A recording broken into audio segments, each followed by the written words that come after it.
greatness. Nearly there. How's that? That works. There we go. Happy. Oh, there we go. No, we're not going to start singing. Yeah, that works. Yeah. There we go. Merry Christmas, everyone! Woo!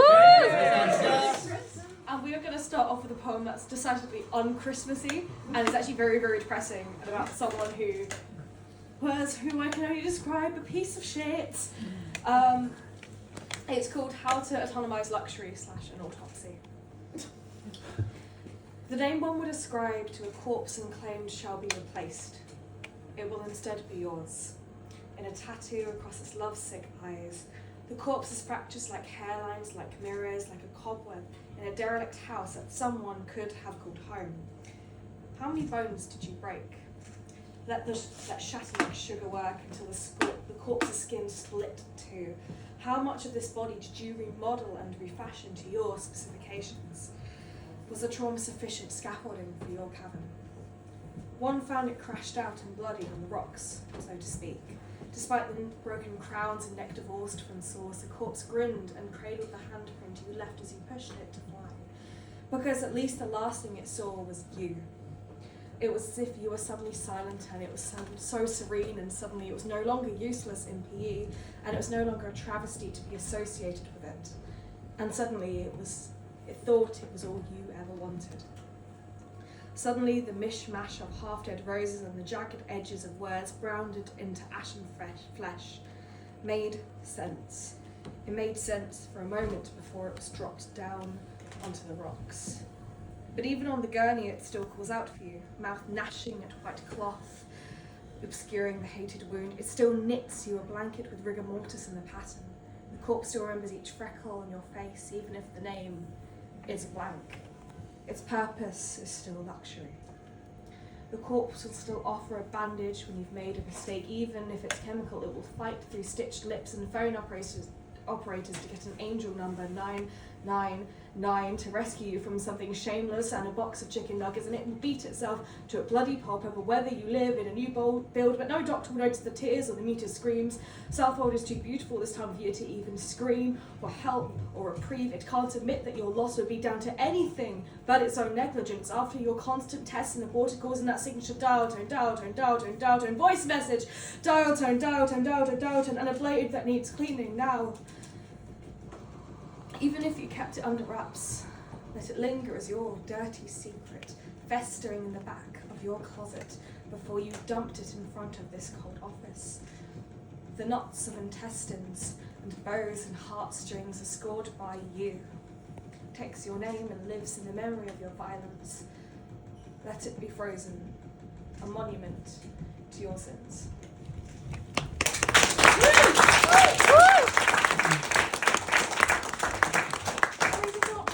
I was going to get that impassioned by that poem when I read it out, but here we are. So this next one I wrote the day after the election result. It's called Tangerine.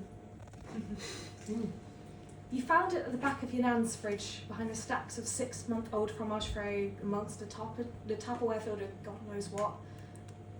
It was orange, you think. Once upon a time it probably looked quite appealing, but now it's slightly green, maybe even a little bit furry. And that's not, oh my god, that smell was the stuff of nightmares. But still, it was food. Flicking the maggots off and pushing the life away, your thumbs pressed into the leathery skin and broke it. You watched as the juices leached out all over your once clean hands. In your hungry desperation, you tore off a sound bite-sized segment and mushed it up in between your teeth, holding back the torrent of vomit as the rot lined your throat.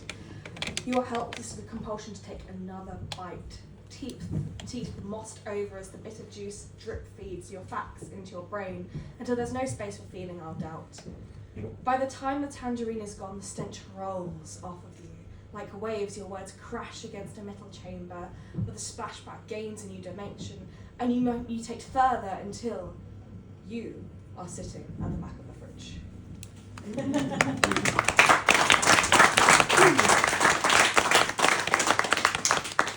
We're jumping back in time to one of the oldest poems in my book, as you can tell by how far back we've gone.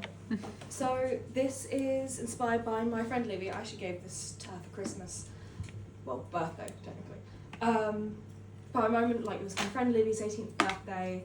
We're there with another friend, Izzy. We're sitting in a snog. I think we ended up playing high stakes double, which just involved my friend Izzy standing there with a Nerf gun and shooting at us if we didn't get the card down, which is mildly terrifying. But, so this one's called I Fell in Love at a Moment. One I could never press pause on. The three of us dotted around the snug double cards and a Nerf gun scattered around us. We laugh at the weirdo flirting with the Euro snap. Spirits are comfortably high. Spirits keep us tipsy but never black out. Spirits are friendly reminders of our shared past, our combined history. My makeup barely more than a smudge now. The adrenaline from standing in front of so many has settled into the contentment and calm we three live in. From 11 to 18, we've each been a planet or a moon in someone else's solar system, but together, we are stars.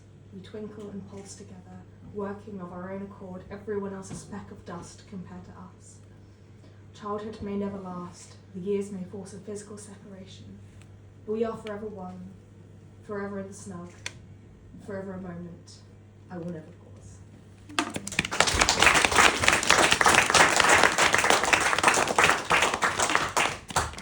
And now jumping forward again to, this one is kind of about the friends I made about in uni, but also kind of about a mystic called Marjorie Kemp who categorically went through it.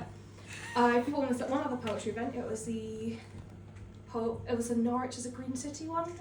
That was back in October. Very fun. So here is What You Deserved.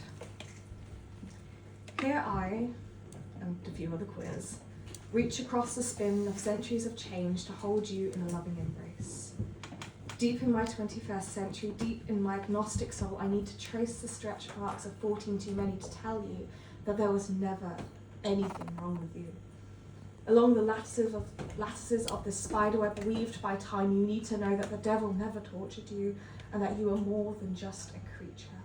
You should not have been forced to be meek or have been forced to box in your beauty, your eternal worship. For your tears, I will dab your eyes with a silken handkerchief and a blanket to hand.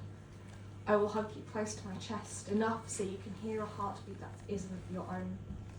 I will teach you every curve of every vowel, every phonetic sound that exists, and I will watch as you paint your words like brushstrokes, because I wish you had needed neither the German nor the priest. My friends and I give you gifts of Frankenstein by Mary Shelley, Mitski, and a copy of the Diagnostic Manual for Postpartum Depression. But above all, we give you our undying love. Dear Marjorie, a complete work of artistry and humanity, we send you our love.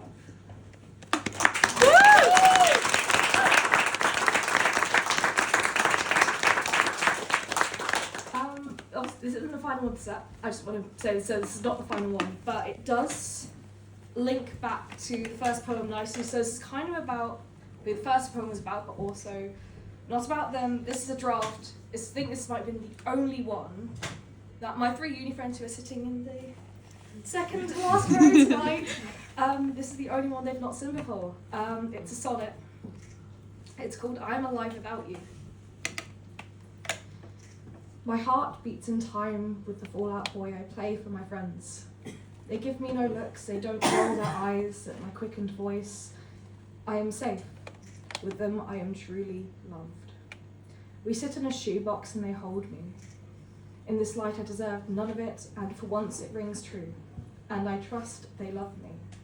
The broken fragments stuck in skin are sand once again. I've lost nothing in losing you. I found a home and three wait for me. They saved me, gave me the clothes and loving push to a new version of me, and I see that I am lined in stardust and the new knowledge that I am alive without you.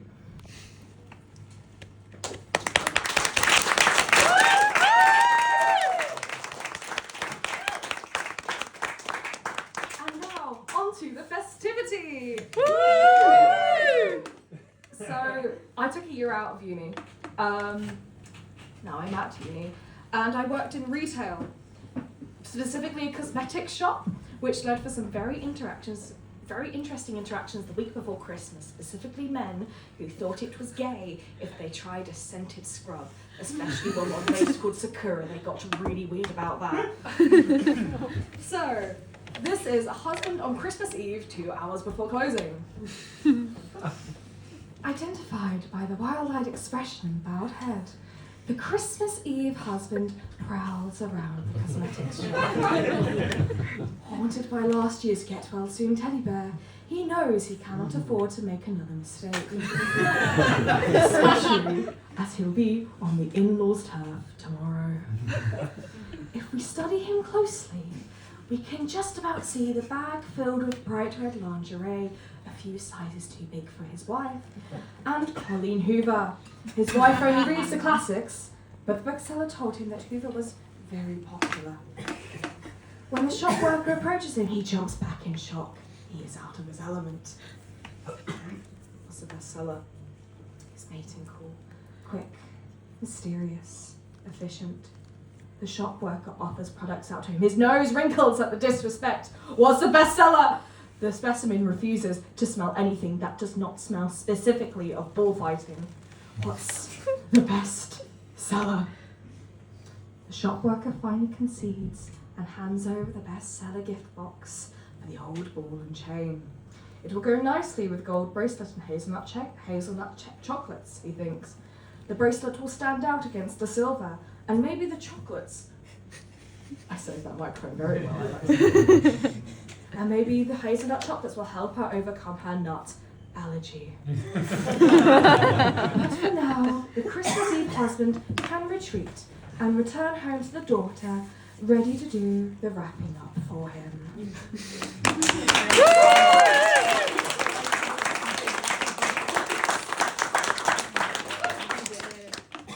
Now, this is the final one of the set and the longest one. So,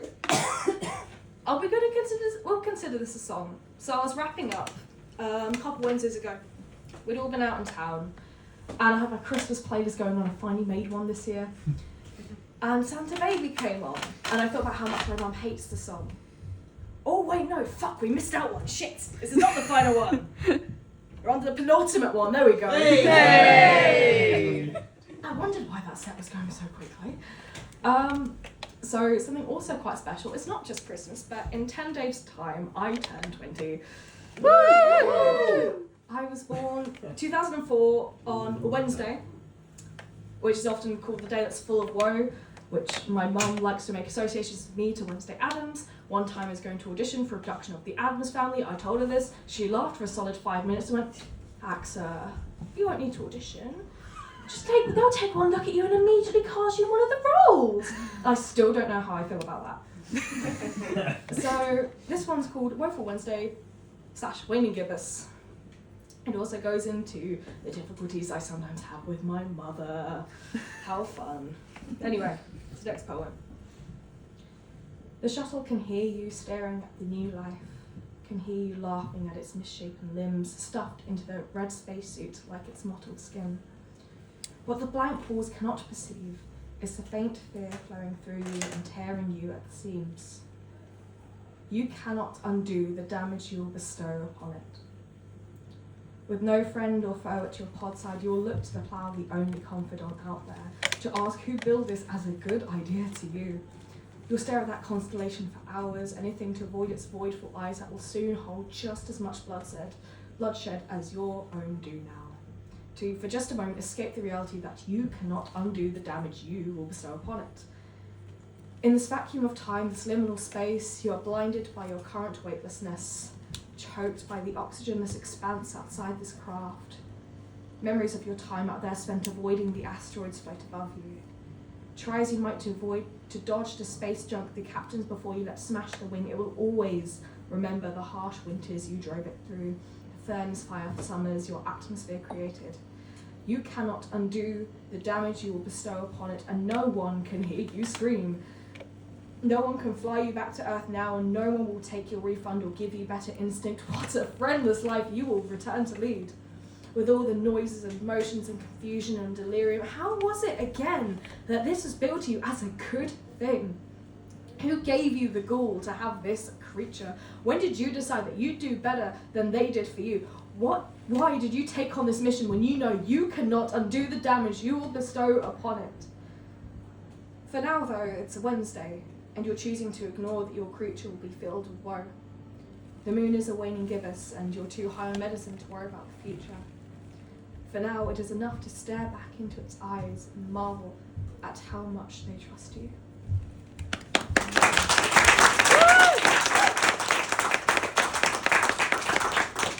And now jumping back to the final part of the set. So, I had my Christmas playlist on, I was doing rapping to continue the story.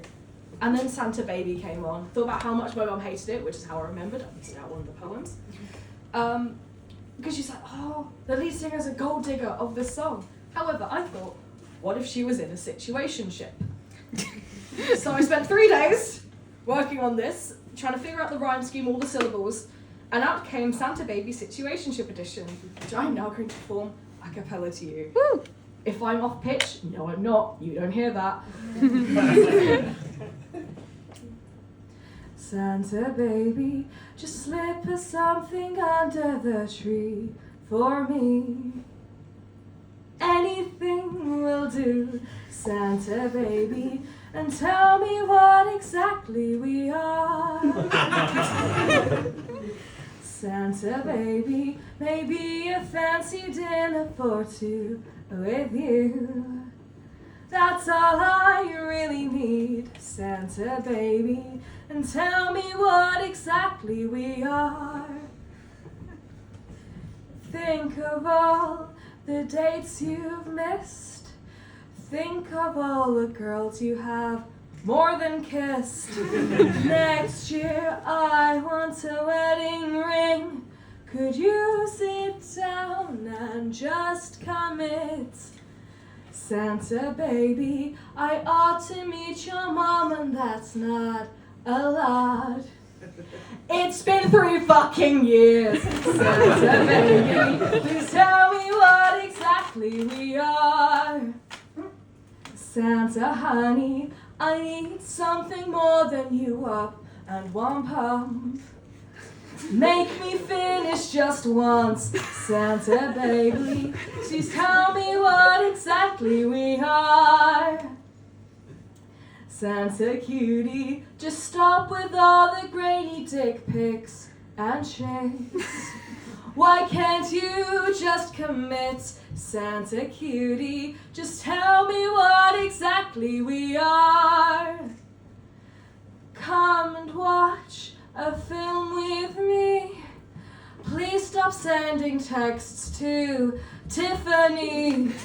My friends really don't like you much. Please, oh please, don't embarrass me.